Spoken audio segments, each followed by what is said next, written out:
तर कसे पब्लिक आज ना संध्याकाळी एवढं वारा होतं आलं ना लईच बेकार म्हणजे आम्हाला समजलं आम्हाला नाही सर्वांना समजलं नाही की डायरेक्ट एकच तासात देवाने ना वारा औदनने पाणीने एकच तासात आणलेलं आहे बरं का. आणि आपल्या मामाच्या पोराचं म्हणजे आपला भाऊचं चालू होतं गाई म्हशी बाहेर काढण्याचं काम. तेवढ्यात गाई म्हशी काढण्याला लगेच पाऊस सुटला बरं का. बघा अशा प्रकारे आणि गावात तर लईच चालत होता आणि पाऊस सुरू झाला लगे 5-10 मिनिटांनी लगे गार पण सुरू झाली बघा. अशा प्रकारे मी तर चकितच झालो. भर उन्हाळ्यात गार पडली म्हटलं गार तर पडली पण भर उन्हाळ्यात पडली ना हो.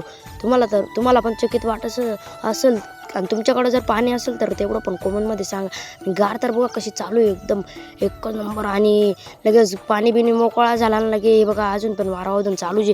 तेवढ्यात आपल्या मम्मीचं काल बुधवारचा बाजार आहे आपल्या गावाचा आणि तेवढ्यात आपल्या मम्मीचं आणि आजीचं म्हणे गवार तोडून म्हणे आपण तेवढ्यात पाणी बिणी मोकळा झाला म्हणे. मग काय फायनली आम्ही गवार तोडण्यासाठी आलो बरं काय बघा.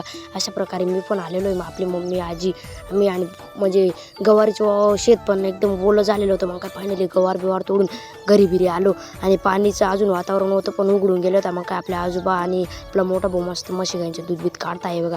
अशा प्रकारे म्हशी गाई पण सर्व ओल्या झालेल्या आहे आणि आता दूध बीत काढून आपल्याला लगेच डेअरीला पण दूध जाऊ द्यायचं आहे. पण त्याच्या आधी पाणी तर बघा तर व्हिडिओ आवडला असेल तर नक्की लाईक करा. Bye bye.